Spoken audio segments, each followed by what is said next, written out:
కేవలం నిద్ర రాకుండా ఉండడం కోసమని మనసుకి ఎటువంటి ఉత్ప్రేరకాన్ని ఇవ్వాలో అటువంటి ఉత్ప్రేరకాన్ని ఇచ్చి తెలివిగా ఉండడం మాత్రం కాదు. నేను జాగరణ చేస్తున్నానండి అని చెప్పి వేదం ఎటువంటి పనులు చెయ్యకూడదని చెప్పిందో అటువంటి పనులు చేసి నేను తెలివిగా ఉన్నాను కాబట్టి నేను జాగరణం చేశానా అండి అంటే కుదరదు. జాగరణము అన్న మాటకు అర్థం ఏమిటంటే లోకమంతా నిద్రపోతోంది, అంతా నిద్రపోతోంది అన్న మాటకు అర్థం ఏమిటి? బడలికని తీర్చుకుంటున్నారు.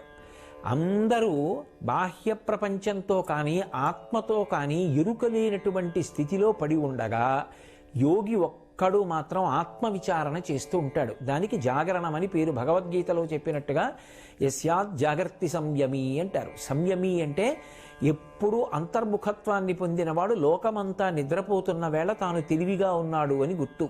అంటే తాను అజ్ఞానమునకు వశపడలేదు. అంటే ఆ రాత్రి